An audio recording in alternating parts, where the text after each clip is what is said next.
We live?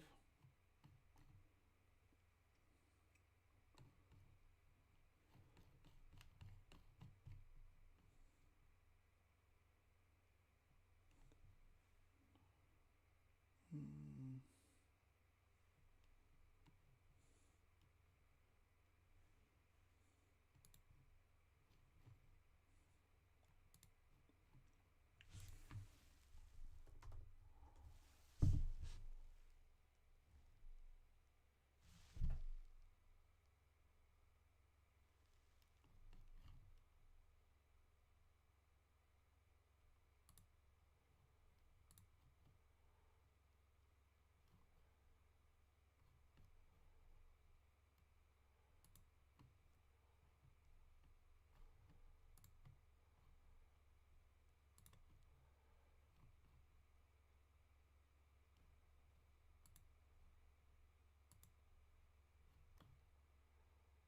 Oh.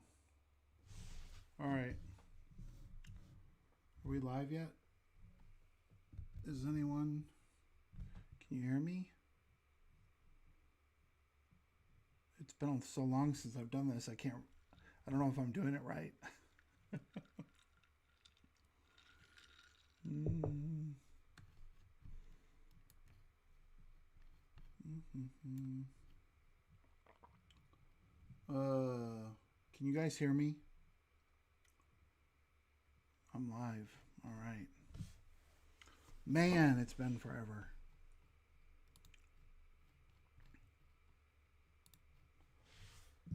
Let's see what time. It's almost 8 o'clock. This is Jameson. Yeah. Well, watered down Jameson. I've been drinking too much since COVID. The combination of COVID plus snow has Todd drinking too much and weighing too much. Man, usually I gain weight over the winter, but the combination of COVID plus snow has been bad. And man, the snow this last month, I haven't had a month this brutal in snow removal for probably 6 years, and we haven't gotten that much snow. It's just that it's been so frequent. So I think our largest snowstorm over the last month has only been like 2 inches. So they've all been small, but they've been just like they've taken hours and hours and hours. So that's the problem. It keeps me awake no matter what.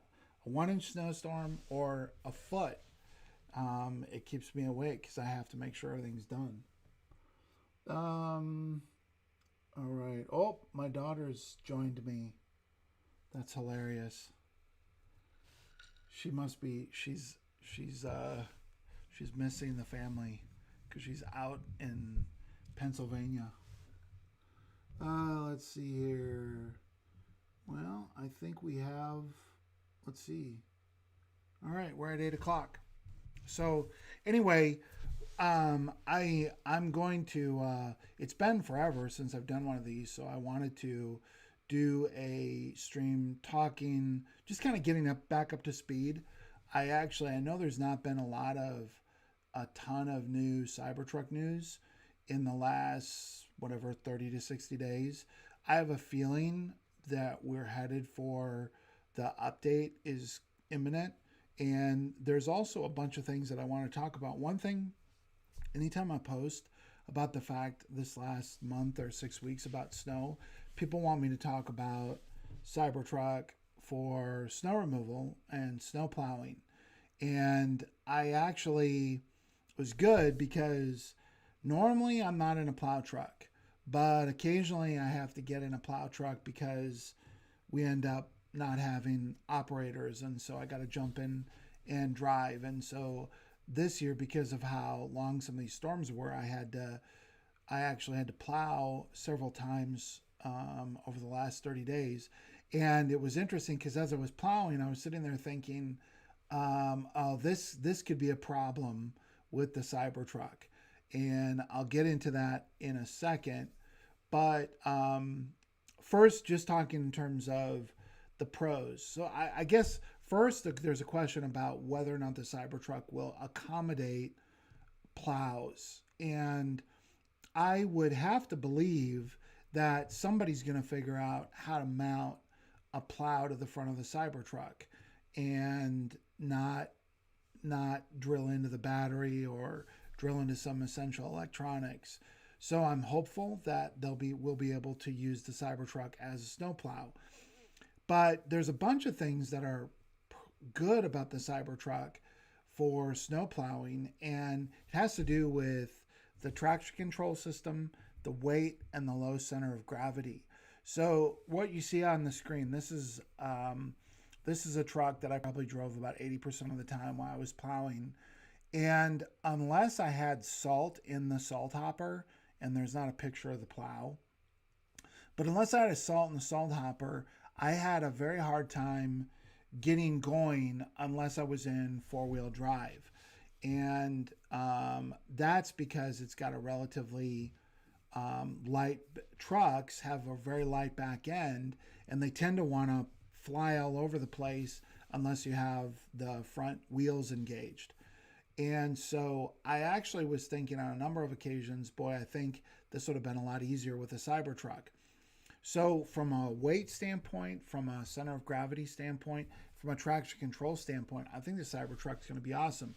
But there's some other things about plowing that not a lot of people think about. So one of the things is the headlights or the lights that go with the plow, the standard ones, unless you upgrade to aftermarket ones, they're not very good.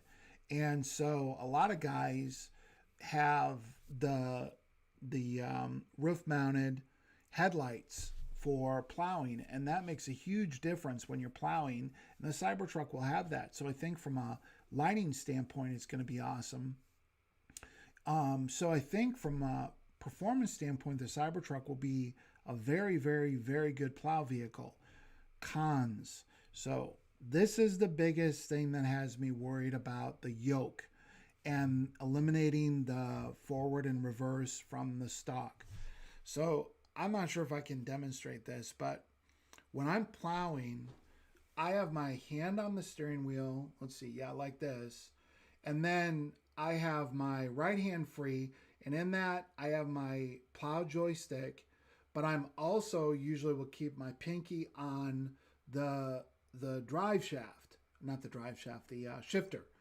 So a lot of times what's going on is I am not looking forward when I'm changing directions. So a lot of times my head is turned like this, or I'm looking in the rearview mirror.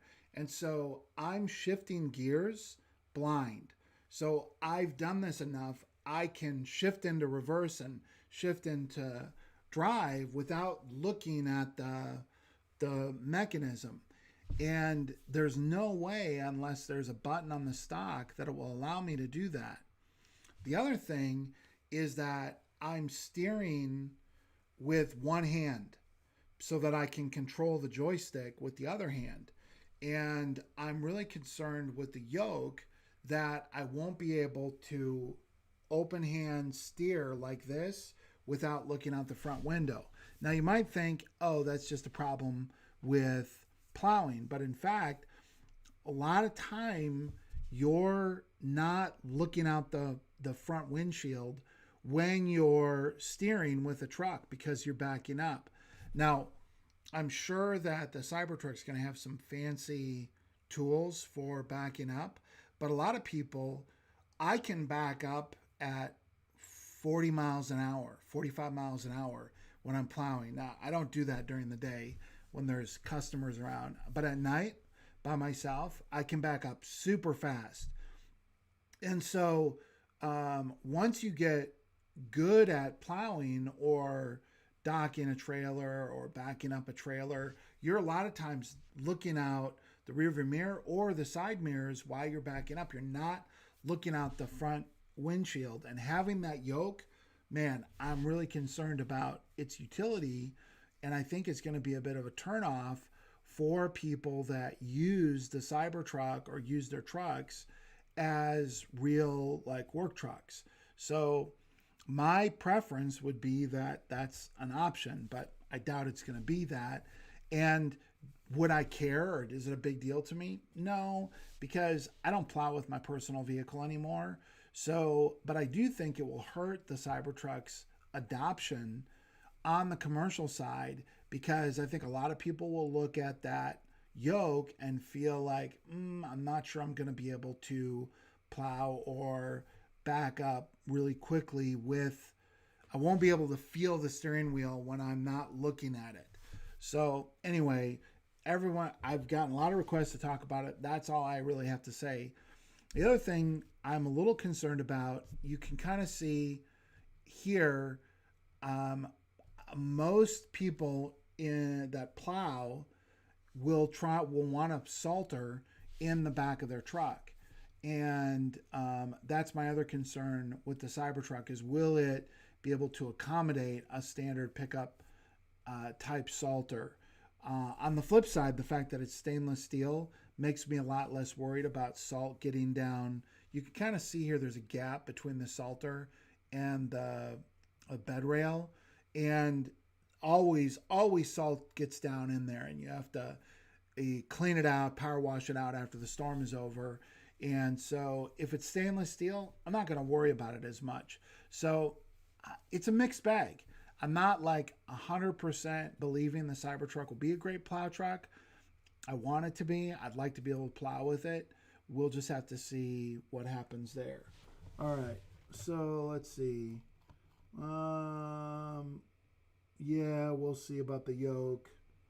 Let's see. Home DC charging.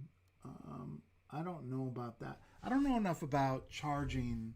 I don't know the mechanics of charging to know about home DC fast charging. Yeah, I agree. I agree about the pre-order thing. Although I will say, the reason I've told people to pre-order, if you're interested in a Cybertruck, you should get your reservation in.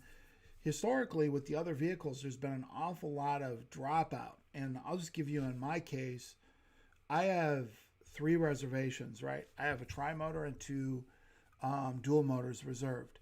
But if my reservations come due and full self-driving isn't commercially, like, I can't make money with it, I will probably let my dual motor reservations go by the side and just get the tri-motor if it's just a personal vehicle. If I can't make money with full self-driving, I probably won't get 3 Cybertrucks. So I might get 2. We'll kind of see. I'm thinking you still probably could do pretty well renting them out without full self-driving. But I think a lot of people have placed multiple orders. So I think the reservation count is a little misleading about how many people will actually take delivery of the Cybertruck. So I would encourage anyone, if you're thinking about it, put your reservation in. Let's see. Yeah, we'll see about the yoke. Well, I'm curious to see what happens with the yoke with the Model S. So we'll just have to see. I'm looking at questions. That's what I'm doing right now. Yeah. Is that confirmed that the yoke on the Model S is an option? I haven't seen that actually confirmed. Okay. All right. So let's do this. All right. What was the next thing I want to talk about? Okay. The rest of the stuff I have to talk about is not huge, but I do want to mention there were 2 big interviews that were done. One with Sandy Monroe and one with Joe Rogan. And on the Joe Rogan video, they spent some time talking about the Cybertruck, and I did think there were some interesting things that came out in the Joe Rogan interview. The first thing is that, again, reaffirming some Cybertruck production by the end of this year. So I did a video right before all the snow hit where I was talking about batteries. And so what I was going to do tonight was I was going to go through this, like the second part of that video I wanted to cover, because I think it's really interesting when we're thinking about Cybertruck ramping. I'm increasingly convinced that the bottleneck is not going to be everything but batteries. Like, I think, based on everything Sandy Monroe said, that the production of the Cybertruck is going to be relatively simple. It's going to have a simple interior. The body is going to be relatively simple. I guess because they're getting a mega casting machine for it, that could be one of the constraints. Like, how fast can that go? How many body assemblies can that produce? So that's definitely true. But my intuition is pretty strong that their reservations about giving Cybertruck production ramp indicators is directly tied to battery production, not can they get the Cybertruck production line to the point where it can produce 200, 300, 400,000 Cybertrucks a year. And I'll show you why I'm thinking that in a second on that spreadsheet. But one thing I thought was really interesting is he said the size of the Cybertruck has been adjusted down about 3%, which has been a number that's been talked about a bunch on the forums. But his reason was really interesting. It's hard to know. I can't tell if Elon is being genuine or if he's like trolling. That's always one of the hard things. So I take everything he says from I take everything he says with a little bit of a grain of salt. But he said that the reason they reduced it was so that it would better fit inside the tunnel, the boring company tunnel, which is fascinating because it makes me wonder what do they have on the horizon that we don't know about with the boring company. Because if you're just talking about a little tunnel in Las Vegas that's limited to like dedicated vehicles that never leave the loop, you wouldn't think it would make sense to design around that constraint. So it really makes me wonder if there aren't some things happening with the boring company that are much bigger and are happening in secret that we're not aware of. Because it doesn't make sense. So either it's just a pure, he's trolling us, which, he could very well be trolling us. Or there really is something consequential coming in terms of the boring tunnel as it relates to the Cybertruck, whether the Cybertruck profile or skateboard is going to be one of the key platforms that it uses. And a lot of people have speculated about the van and what they're... I'm wondering if that 12-person vehicle that they've shown in some of their demo videos is actually on a Cybertruck platform. So to me, it's really interesting why that was the reason why.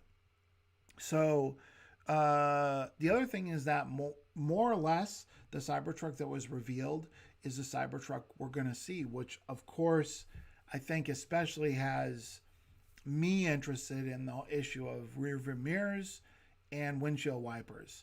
And there's been that new patent with the electromagnetic windshield wipers that, I don't know, I just have a feeling there's a bunch of stuff getting ready to pop here in the next 30 days or so, including the promised update, because the design is over. That's what he said. He said basically they're finished doing the design and now we're just waiting to see what's available. So super excited about that. Okay, let's see here. Any other questions? What do you think about? Yeah, Scott. Okay, so I talked about the 3% size change.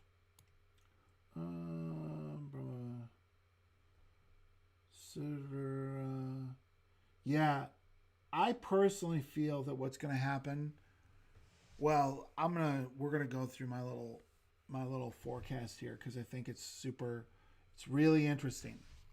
Okay, I don't see any questions.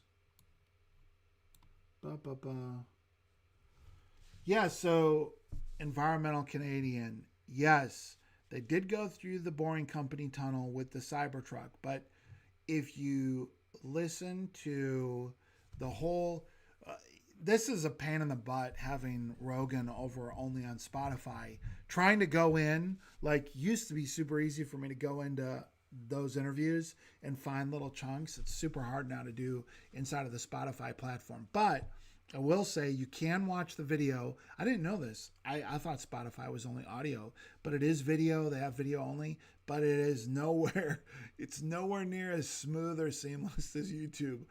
It is really clunky. It's really, really rough. But if you just turn the interview on and you watch it front to back, it's fine. I mean, I got through it the first time just fine. Where I ran into problems with Spotify was trying to go back and jump around inside the video. Oh, it's brutal.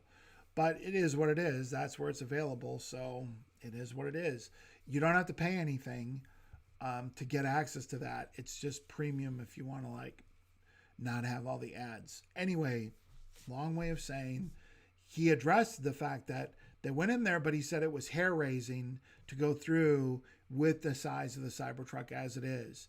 So I do know that supposedly 3% was also kind of the magic number people thought that would allow the Cybertruck to fit inside of a garage, which, funny enough, I had to try and get my Tundra. So it got so cold. You can't see this here in this image of my wife's Tundra, but she has a diesel fuel tank in the back. And it got so cold here in Kansas City that the diesel fuel froze. It's not technically, it's called getting gelled up. It turns into like Jello, but it wouldn't pump. We couldn't pump it. So I haven't tried to put a vehicle in my garage, except my motorcycle, in like 6 or 8 years. But we tried to get her truck into the garage. No go. I have a shelf in the back and we couldn't. It would be extremely close without the shelf, but with the shelf in back, I couldn't get it in. So anyway, just my point of saying, in Truckland in general, many people do not put their full-size pickup trucks in the garage. However, supposedly 3% smaller would allow the Cybertruck to fit in quote-unquote normal garages. So let's see. I'm not sure it will have a snowplow. I hope it will. I don't think the Cybertruck.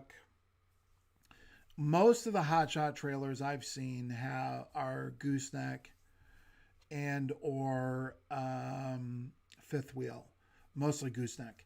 So I think that the high sail design of the Cybertruck is going to make using the gooseneck trailers a pain in the butt. I do think it'll be possible, but you're going to have to be very careful with it unless they really do end up having some kind of torque vectoring on the tires that allow you to maneuver the truck in ways that you can't maneuver a regular truck, where you can have like counter rotating wheels that allow for tighter turns without having to kind of jackknife intentionally. A lot of times when you're doing hotshot trucking, you kind of have to sort of intentionally jackknife the fifth wheel or the gooseneck trailer. So I think that electric trucks are going to have a big impact on hotshot trucking. I'm not sure if the Cybertruck will or will not because of that issue with the modified bed. Oh, I'm not sure. Let's see, which interview was it? I'm trying to remember. I think it was the Rogan interview where he was saying that part of the reason they were able to get the mileage projections on the Cybertruck where they did is exactly because of the sloped bed with the closed tonneau cover. In other words, part of that design was that when you drive a regular pickup truck, what happens is the airflow flows over the cab and then it comes into the bed here and it creates vortexes that dramatically affect the mileage of trucks. And so part of the reason they designed the Cybertruck the way they did with the self-closing or the electronically closing tonneau cover is specifically so they could maximize the energy efficiency, which I've never heard anyone talk about that as part of the design. So yeah, that was really interesting. Um, bu- bu- bu- bu- bu- let's see. Yeah, small. Oh, hey, Ethan. Ethan works with me in snow removal. For all y'all that are wondering. So yeah, I think. So I think in terms of using it as a tow vehicle, especially if you have a fifth wheel or a gooseneck trailer. Well, you really probably need gooseneck. I can't see how fifth wheel would work, but gooseneck is you just have to be a very self-aware driver and you have to understand the limitations. But in terms of the cost per mile, I think it's going to have, I mean, it's going to be 50 to 60% lower. So I can easily see people using it. So for all you that don't know, hotshot truck driving is basically pickup truck, loads that are too small to go on a semi, but too big to go like with FedEx or UPS. So, for an example, a lot of people that do hotshot trucking transport boats, RVs, and cars. So, if you're like a collector and you buy a car at auction, you'll have kind of a hotshot driver that might move just a single vehicle. So that's what hotshot trucking is. So I definitely think there's going to be a place for the Cybertruck to make money in that small haul market for sure. I just don't know. Yeah, from a cost standpoint, it's going to be hard to beat it, but I think it's going to have a limitation on the load size relative to say like an F450 dually with diesel. Blah blah blah. Let's see. Oh, Huck Gibson. This is your question is a very controversial question. Are the are the lines in the bed T slots or are they just drainage grooves? So I'm in the camp that I do not think they're T slots. But there's a lot of questions about, so I'm sure everyone knows, but there's a controversy around there's these grooves that run along the bottom of the bed on the Cybertruck that some people have thought are T slots. T slots is a kind of cargo. It's a basically it's like a channel, and then you have a device that can slide in underneath it, and it locks and it holds it in place. So I don't think those are T slots. There's a lot of pros and cons about having T slots in the bed, and I'm of the opinion that they're basically drainage grooves, or all beds, pickup truck beds have what I call a mountain and valley design where they have high ridges and valleys and ridges and valleys. And they do that for drainage, and they also do it so that when you lay down a flat piece of plywood or sheet metal, that it doesn't get kind of cohesively stuck to the bed so you can't get it out. And I think that's what the grooves are on the Cybertruck, but hopefully, fingers crossed, we'll find that out. Yeah, I know, Scott. A bunch of people want T slots. I'm agnostic. I don't really care either way. I mean, I do a lot of, like, I haul my motorcycle and stuff around, and the L slots on the side are plenty fine. As long as there's hooks in the corners. So the combination of the hooks and the L slots are plenty for like I can't think of a lot of scenarios where you need T slots. I think it would be interesting because you could do some stuff with racks that you couldn't do without that, but it's very nichey. It's very nichey on the Advantage. Okay. But I'm not arguing against it either. I don't think it's huge. Yeah, the stock price.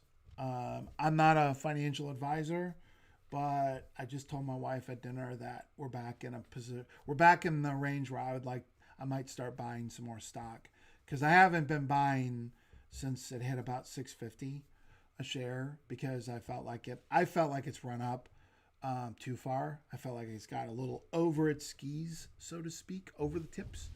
So I was hoping for a pullback, and so I'm of the opinion that this is a short term pullback. So I think it's a buying opportunity for long-term investors, but that's just me. Whatever disclosures, I'm not a financial professional. That's what I'm doing. Let's see here.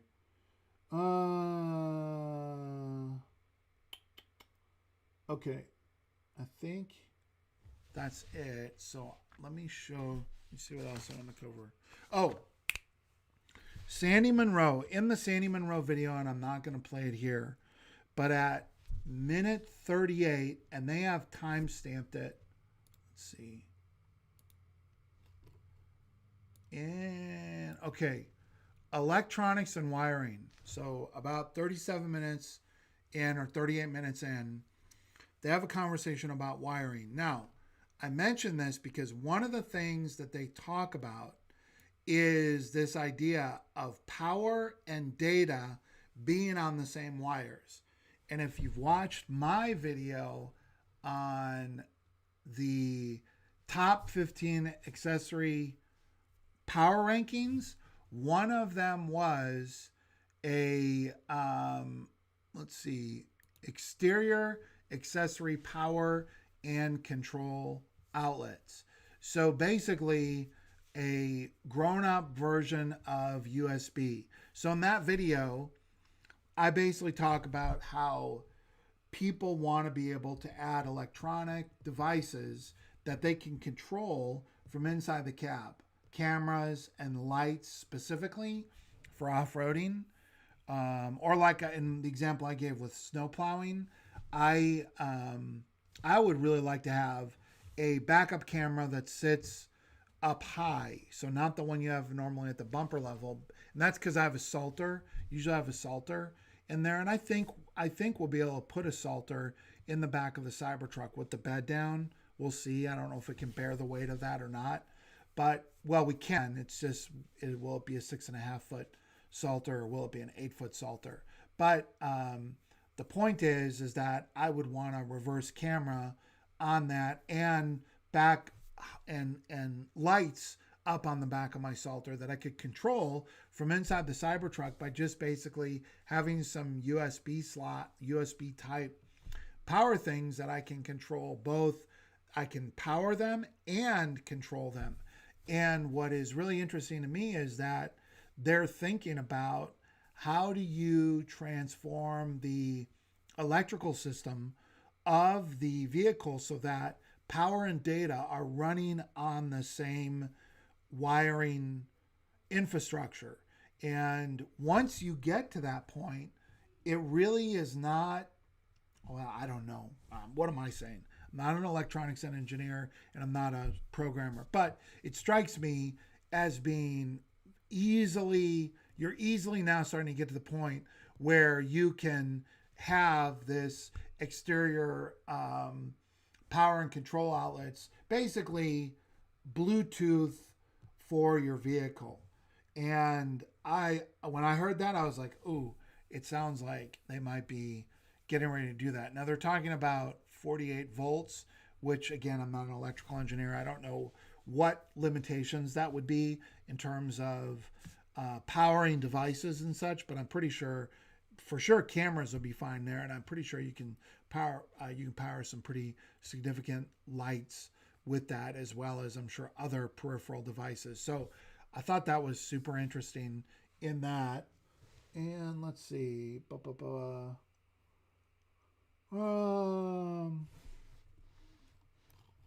roof.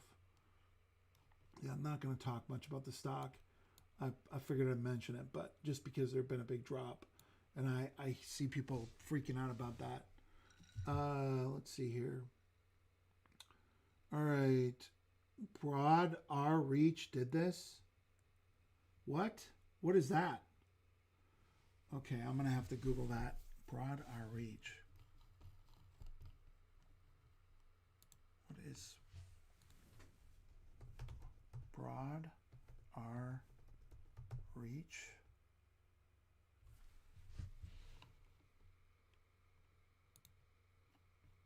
Oh, yeah, this is too, I can't. Okay, well that's interesting. I'll look at that. So yeah, so what vehicles walking Christian, waking Christian, what vehicles is that in? That's super interesting. I am really wanting to check into that because that will unlock from a truck standpoint so many cool things, especially if there's exterior um, connection points or maybe exterior accessible connection points, something that maybe is in a roof line or under the tailgate or something. That's super, super interesting. Blah, blah, blah. Yeah. Well, yeah, that's part of it. So Cybertruck Mike, yes, that's the reason. That's one of the reasons is they can have dramatically lower quantities and like feet of wire. But I'm also curious. I've been wondering about this. You know how computers, they basically have a board that gets printed that you can connect peripherals into. I've wondered if Tesla is experimenting or have thought about on top of their skateboard just printing the wiring. I'm sure this is not a new idea. I'm sure this is just, I'll say something like this and people, well, just like this, this other company, someone's already thought about it. But I do wonder about that if they could borrow more from the whole area of like motherboards and chips and all that. Okay, so I think I want to go through this. So a couple of weeks ago, I did a thing on batteries, and I was trying to show because when Elon Musk would talk about, or at Battery Day, when they would say X amount of gigawatt hours of battery capacity, I've never been good at like math. There's a reason I'm a contractor. It's because I can add, subtract, multiply, and divide. But when they start talking about gigawatts, I was like, I have a hard time conceptualizing what that means in terms of their targets. So what I did in the last video is I spelled it out just in terms of like vehicles. So here's what I did in this chart. I put the gigawatt hours of battery production over here. And then I said, okay, if the average vehicle is 75 kilowatt hours, this is how many vehicles you could make based on the targets or the capacity that they have right now, and then what it's projected to be. So then what I did in this, I haven't looked at this in like 3 weeks. I hope I don't have a bunch of spelling mistakes. But I took the gigawatt hour of capacity and I tried to break it up based on, okay, here's how I think they're going to actually apply that battery production. And so in this last year, most of their batteries were produced at Giga Nevada, or they were purchased from whoever they're buying them from in China. I can't remember, CATL. And we don't exactly know. So we don't know exactly how many gigawatt hours of capacity CATL has provided. So I have to speculate a little bit, and I did that in the other video. So I'm not going to go through all the different sources of battery capacity. I'm just going to go through how it might be split. So here is, let's see if I can.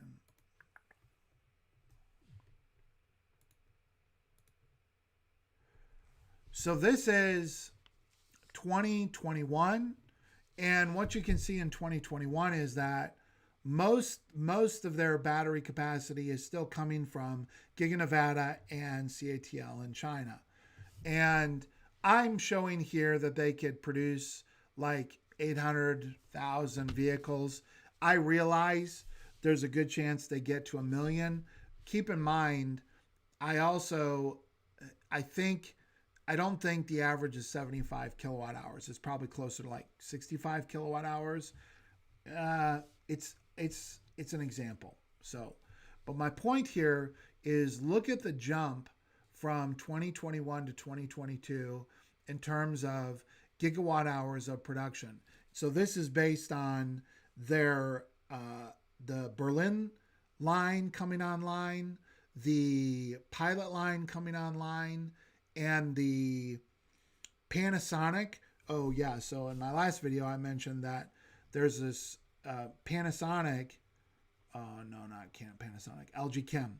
LG Chem basically has dropped hints that they're building a plant to produce the larger format batteries. And then there's and there's Berlin, Texas, Fremont, and LG Chem that starts to come online in 2022. But you see what happens here is that you start having the ability, the excess battery capacity to be able to have 134. I put in here 134,000 Cybertrucks that could be produced in 2022 based on this battery production, and 19,000 semis and 15 gigawatt hours of storage, and still be able to produce 1.3 million sedans and SUVs. Okay, don't get too caught up in this. My point is to show you what happens as they scale. So I got all this information basically from their conference calls. So this is once the first lines of the new cell production are ramped. So they're each going to be producing something like 200 gigawatt hours of capacity. So now you can start seeing, it's like you can't even read. The font is so small. And now you're looking here in 2023 of being able to produce, what is that? I can't even read that. My old eyes. So 250,000 Cybertrucks. And I'm saying, okay, now we have the Cybervan coming online in 2023. The semi, 40,000 semis. Do I think they're going to sell 40,000? No. I was basically putting this together as a, hey, this is, for instance. Then I had here, at this point, by 2023, they could actually produce somewhere around 250,000 battery packs that they sold to other automakers or the Cyber trailer. So I think that's what I think we're going to start seeing. I think they are really going to, I have some more thoughts about the Cyber trailer, but I'm increasingly of the opinion that they're going to do the Cyber trailer platform. So, and I think they're going to do at least an enclosed version and probably a flatbed version or some type of a trailer package where the trailer will have an auxiliary battery that works in conjunction with the Cybertruck. And they're going to have plenty of battery capacity to do that. And you can see kind of what happens here with storage. And that's producing 2 million vehicles. And it's also launching the new Model 2 and then being able to produce 190,000 Model 2s. And then the last one I did is just kind of, it gets crazy because by the time you get to 2024, based on their own projections, they should be producing something in the neighborhood of 500 gigawatt hours of battery capacity. And it's a little hard. It gets hard to think about all the different things they'll be able to do with that kind of battery capacity. Because at this point, I'm talking about them producing 400,000 Cybertrucks. I'm talking about them producing 600,000 Model 2s. I'm talking about them producing 3 million full-size sedans. The Tesla van having 300,000 of the Tesla vans. Let's see here, 62,000 Tesla semis. And so anyway, on the Tesla semis, I did average between the 300 mile range and the 500 mile range one to come up with this. My point is, here's my point. My point is that the reason people are worried about, hey, I'm like 600,000 in line. I genuinely, and someone even said this earlier in the chat, I would reserve, look, if you're thinking about getting a Cybertruck, reserve it now. Because the combination of their rapidly expanding battery capacity, and this is what we know about. This isn't like, this is all the announced projects. I'm not speculating here on unannounced projects or other excess capacity coming online. This is just the LG Chem partnership, the Berlin, the Austin, and just those three. Just those three, when they're fully ramped, should be somewhere around 500 or 600 gigawatt hour annual production. So yeah, this is, so yeah, my point was, I was trying to finish, is that I think Cybertrucks are going to be able to be produced at scale by mid 2022. And then it's just a question of how many new lines do they bring up. So even if you are at, like, after I did this, I felt a lot better that my reservation is like 400,000. I think I'm 435 is where I'm at. Because I really believe they're going to be, I think I have a pretty good shot of getting my Cybertruck sometime in 2023. So yeah, that was my point going through this. So, oh yeah, the last thing, I thought maybe when I do these, I'm going to go over to the Cybertruck owners group and I'm going to find an interesting question and answer it. How long is this video so far? I can't even tell. Well, whatever. We're already in. I'm almost done. Okay, 45 minutes. That's fine. So this was, so I'm going to probably, when I do these, I'm just going to go in and jump on there and look at a question that's interesting. So someone said, what am I missing? Feel like I'm missing something. All three models of Cybertruck are advertised as having a 3,500 pound payload, but shouldn't the tri-motor with the 500 mile range be less? The extra weight of the motors plus the much bigger battery pack should subtract from the GVWR and equal a smaller payload. Also, if you can make the tri-motor go 500 miles, why wouldn't the battery pack be put in the dual and single motor? Now, some of you will probably already know this, but my belief is that the Cybertruck tri-motor is going to be getting the new battery chemistry, and that the single motor will probably be getting a iron phosphate battery, and the dual motor will be getting the whatever the intermediate chemistry is. So the fact is, I think there's a very good chance that the weight of the Cybertruck tri-motor is less than 1,000 pounds different than the dual motor. And that's the reason why it costs so much more on a relative basis, because it's 50% more money and it's the exact same vehicle except for one motor and the battery. And so I think what we're looking at is we're looking at a much lighter battery. Now, the other thing to keep in mind is that I think that the payload is understated with the Cybertruck, and that the thing you really have to look at is you have to look at the tow rating, and the difference in the tow rating is like 4,000 pounds, 10,000 or 14,000.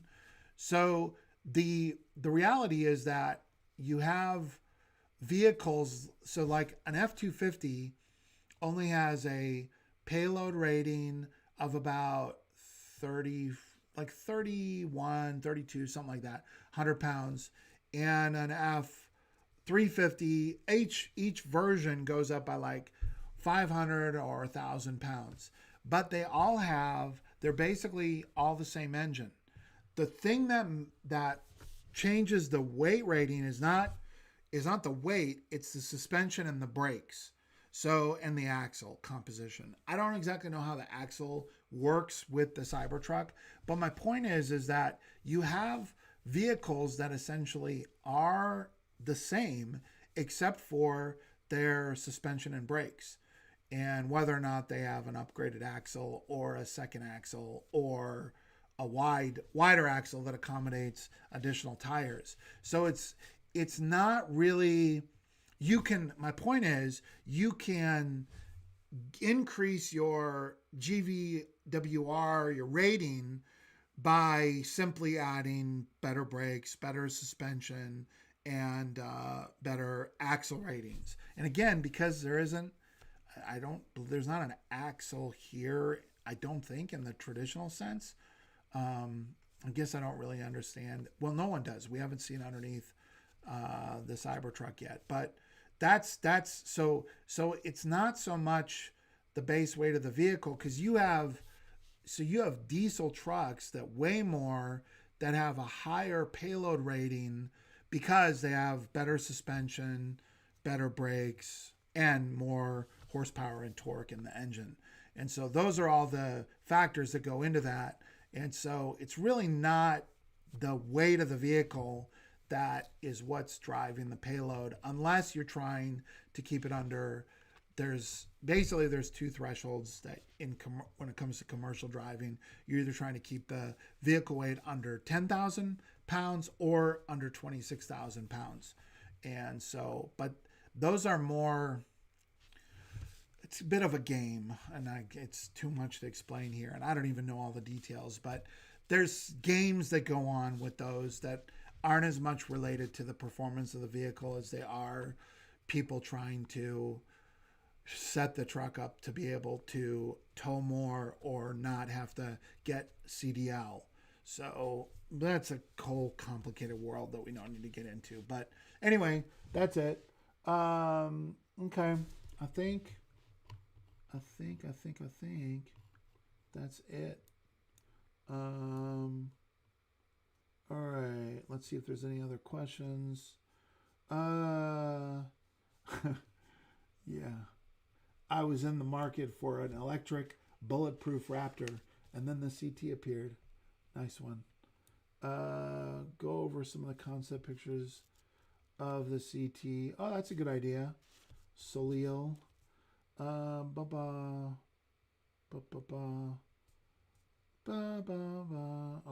I don't see any other questions.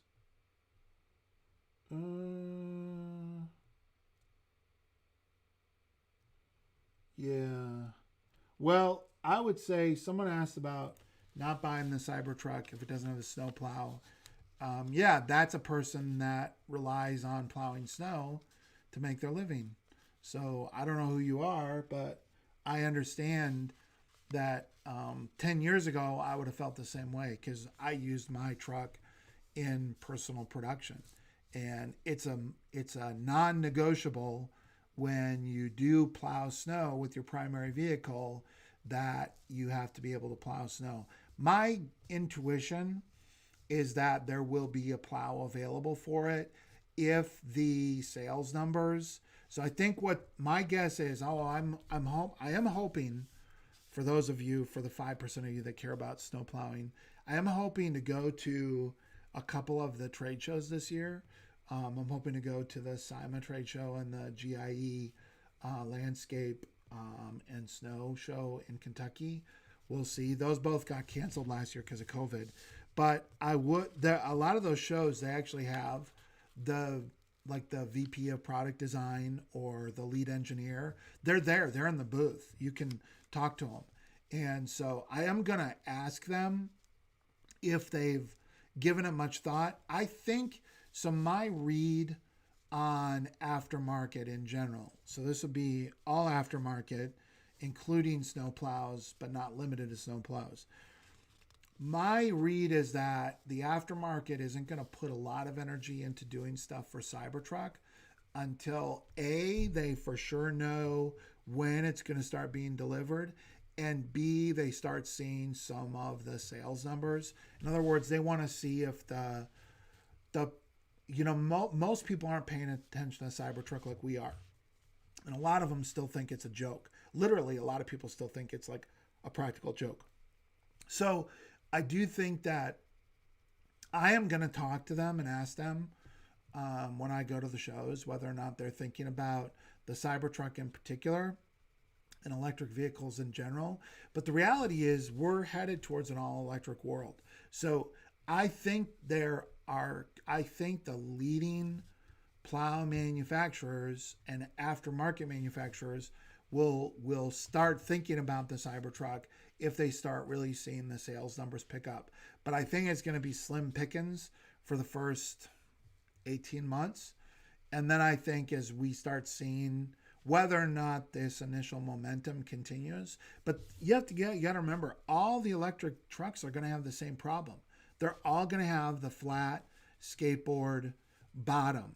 And so I think all the aftermarket companies that do mounts that integrate right now with the frame they're going to start thinking about, okay, how do we make a revised, like a larger plate with more connection points?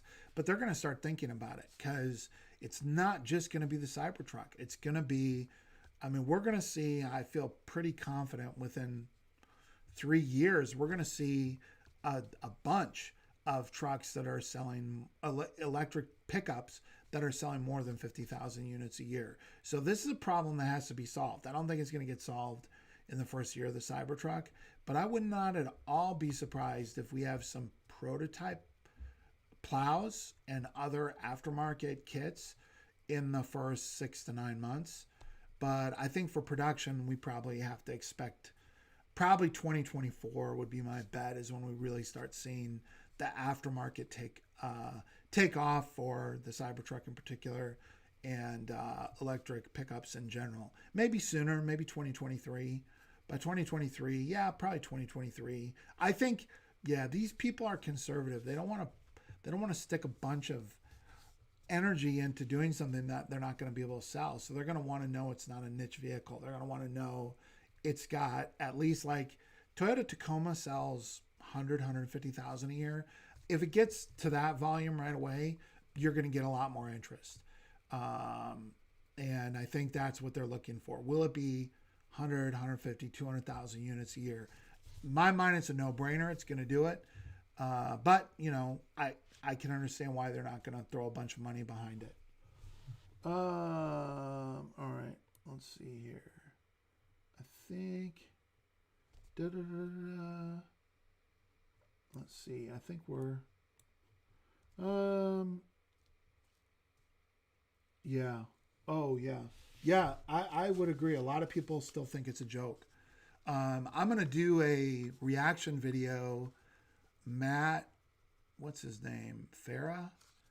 And I'm confusing because Matt Farrell is the guy that does some of the Tesla videos. And there's a car guy that was on Joe Rogan. He just did a video still kind of saying he thinks the Cybertruck is a joke. So I've been meaning to respond to his first video that he did on the Joe Rogan show back right after the Cybertruck was announced, and I've just never done it. I got a crap ton of ideas I want to do as soon as things calm down here, but that just popped up. But his position is the same, which is he thinks it's a joke. And so yeah, I think